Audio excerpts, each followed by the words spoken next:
This is the National News Desk, America's News Now, and it is the final stretch before Election Day. We're keeping an eye on 4 high-profile races in states where polls are tightening and candidates could not be further apart on some of the biggest issues. Thanks for joining us. I'm Jan Jeffcoat. It is Monday, November 3rd, and tomorrow voters will pick a new governor in New Jersey, where the polls are neck and neck right now. In Virginia, it depends on turnout for Election Day tomorrow, as the polls show the race for governor as well as for state attorney general right now are still within the margin of error. Another big race everyone's going to be watching is for the next mayor of America's largest city. That's New York City, with 3 choices that could not be more different. Let's get right to Mark Boyle at the live desk with the very latest for us right now. I know you've been tracking the final campaign stops and each of these highly watched challenges, Mark. Absolutely. And already, Jan, this morning we've seen some candidates out doing press conferences, trying to drum up support and get voters to the polls as Election Day now just 24 hours away. We are watching this closely with some key races to watch right here. The Virginia governor's race, New Jersey governor, and the other one, New York City mayor's race. That one has been in the headlines, of course, the past several weeks and months, with the Democratic Socialist Zohran Mamdani, Independent Andrew Cuomo, and Republican Curtis Sliwa all in it for this seat there, the mayor's seat. Here's where things stand. The latest poll, Real Clear polling, indicates Mamdani still ahead 45% to 31 and 17. Mamdani has been in this position the whole run, so it would really need to essentially be a miracle to flip this. Tomorrow we'll watch that closely. Meantime, in Virginia, some other hotly contested races. This one for governor, Democrat Abigail Spanberger going up against Republican Winsome Earle-Sears. Here's where things stand. Again, Real Clear polling, 52% to 43. Earle-Sears is going to need a big turnout tomorrow for Republicans. The in-person voting will be key for her if she wants to win this thing. Also watching the state's attorney general race, where things are a little more interesting there after the texting scandal involving the Democrat, after text messages written by Jay Jones surfaced back in 2022 calling for the death of a political rival's family. This race is close. The Republican over the Democrat by 1 or 2 percentage points, certainly within the margin of error. Watching that closely as well. Up to New Jersey now, the governor's seat up for grabs tomorrow between Republican Jack Ciattarelli and Democrat Mikey Sherrill. This is where things stand there. The Democrat 48, close to 49%, to the Republican of 45%. Some polls say the Republican could overtake the Democrat in this race. Polling is just a snapshot. 100,000 or so people, different polls have different numbers. Election Day will be the true tell. We'll watch this very closely for you tomorrow right here on the National News Desk, and stay up to date with the latest breaking news on our website anytime at thenationaldesk.com.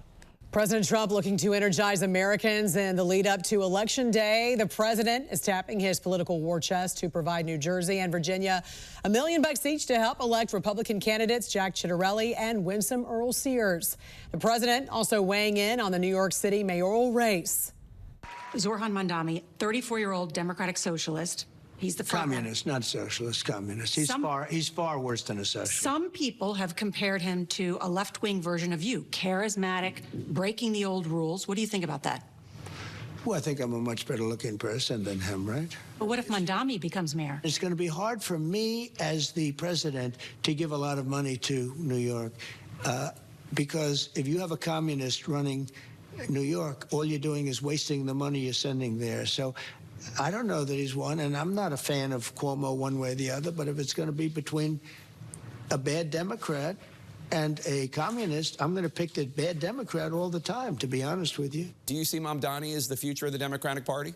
No, I think the future of the Democratic Party is going to fall, as far as we're concerned, relative to the House Democratic Caucus and members who are doing a great work all across the country.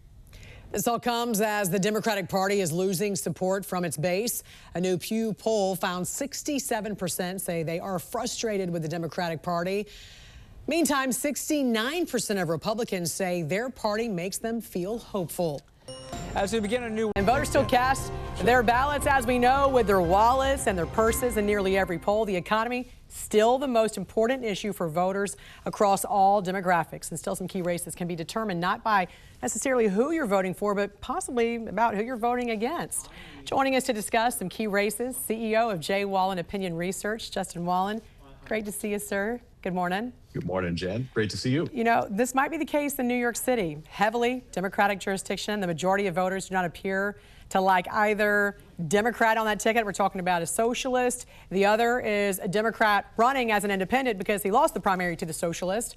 Are we going to see the largest city in America, Justin, run by a socialist Democrat? The short answer to that is, unless the polls are wildly wrong, yes. New York City is going to be governed by an openly socialist and, to all intents and purposes, anti-Israel mayoral candidate. And it's fascinating because, yes, it's a sea of imperfect candidates. By all accounts, New Yorkers are not thrilled with their set of choices, but they're going to make a choice. And I think the key message here for the Democratic Party is, are voters making a choice about going far left, or are they making a choice about affordability? And I suspect I know it's the first one. Mamdani's message was excellent. New York just costs too much to live in, and New Yorkers resonate with that, except for the most wealthy. Right, but the way he thinks he's going to make it more affordable, as a capitalist society, everyone knows nothing is free. There's no free lunch. There's no free rides.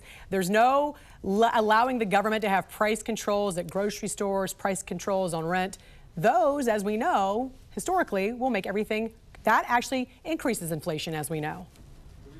Well, I think the Democratic Party and New Yorkers in general, and Mamdani actually, need to look very closely at the success rate of really hard left progressive candidates who have won in deeply blue spaces. Look at San Francisco and Los Angeles district attorneys. Highly progressive policies that were enacted failed miserably, and they were ejected from their seats and replaced by much more right-leaning candidates. So in practice, this is going to be very interesting to see play out. Even in the deepest blue of blue, I don't think it's going to be palatable. Right, and we know these races obviously serve as a referendum, for the party that's not at the White House. So the Democratic Party, which seems to still be searching for some cohesion and messaging. So do they need to win by a large margin in places like Virginia and New Jersey, those two closely watched races? Yeah, they really do. I mean, in these off-cycle elections, as you know, the tide tends to go against the party that's in power. And if the Democratic Party really is accurate that there's a swell of discontent at the head of the United States with the Trump administration, then these races are going to be won by wide margins. And that's really the takeaway. Are these races that close? That probably shouldn't be if the messaging of the Democratic Party is correct. And the reality is they're just not, by all the polls, they're just not far and away. Most of them are within the margin of error. That's exactly right. How do you see the governor's race playing out there with Jack Ciattarelli and Democrat Mikey Sherrill in New Jersey? Well, that's a wonderful example of it. New Jersey is an interesting place because it's reliably blues, reliably Democratic for the presidency. But governors go back and forth. And in this case, it's too close to tell. There's absolutely no way to tell who's going to come out on top. And there should be a margin. If New Jersey is reflective of America's tempo, which in some ways it is because it goes back and forth, I think it's a good barometer. Then if the Democratic message is correct, that Americans are fed up with the administration's policies and really looking for an out, then the margin here really should be well outside the margin of error in favor of the Democratic candidate, and it's not. We had some polls that were just wildly off during last year's election cycle. Is there a reason why we're seeing so much discrepancy, do you think, in polling these days? Yes, that's a long conversation. But the key here for poll watchers is to look at averages because that weeds out the outliers. There are a lot of outliers, and that's a challenge. There are challenges with methodology. The key issues with my particular world are finding people who are willing to talk. And if you do it correctly, then it actually comes back. The funny thing about correct polls is most of those are internal. And a lot of the public polling, which we see and we go by as barometers, those actually have to deal with price restrictions. Interesting. So, you mean, when you say internal polls, you mean the candidates conducting their own polls. Those tend to be very accurate. I agree with you on that. Now, there's already been plenty of early voting. So how important is today? What does a big turnout at the polls mean for both parties? Who's likely to benefit? In this case, if we have a big turnout, I think Republicans are going to benefit because the mantra is that frustration and anger drives turnout. And if this is the case, as it typically is in a midterm, then the opposing party is going to prevail because of that. I don't think that's the dynamic today. I think if we see a higher turnout, it's going to benefit Republicans. But I could very well be wrong. But by all intents and purposes, the way this is panning out, I think that Republicans are actually, even if they lose in races, I think they're positioned pretty doggone well. We're not seeing this enormous, widespread disaffection that we're apparently supposed to see if we're going to believe the Democratic pundits. That's so true. CEO of J. Wallen Opinion Research, Justin Wallen. Great to see you, sir. Thanks for joining us. Great to see you. The elections today will have a big impact on policing, the crime crackdown, and how the law is enforced as some local jurisdictions continue the battle against the crime crisis, criminal illegal aliens, and soft on crime policies. From New Jersey to Virginia and New York City, it's a day that's going to have far-reaching consequences for all law enforcement. Joining us now to discuss is retired FBI Special Agent in Charge and former Superintendent of the Chicago Police Department, Jody Weeks. Good morning to you, sir. A critical day for the largest city in the country, New York City, nearly 9 million folks there. And if you look at the polls, Zohran Mamdani obviously in the lead. What impact will this have on law and order? What concerns you most? Yeah, Jan, great to see you. Whenever there's an election, there's going to be change. You can just expect that. Cops don't like change. It creates unknown. Unknown then is replaced with rumors and conspiracy theories, but that's going to normally happen. The other thing that you can always count on, usually, a new mayor, a new police chief. Trust me, I know how that can happen. But talking about Mamdani, let's look at this. I'm concerned about a couple things. Number one, I was at a conference a few weeks ago, and a lot of the guys and gals from New York City were saying that if he gets elected, there's going to be mass retirements, mass resignations. I don't know if that was really talk around a coffee table or not. Leaving your job is a big deal, but here's what I am very concerned about. If the police do not believe they are backed and supported, they're going to have a slowdown. They will only respond to radio calls. And why would they do that? For protection.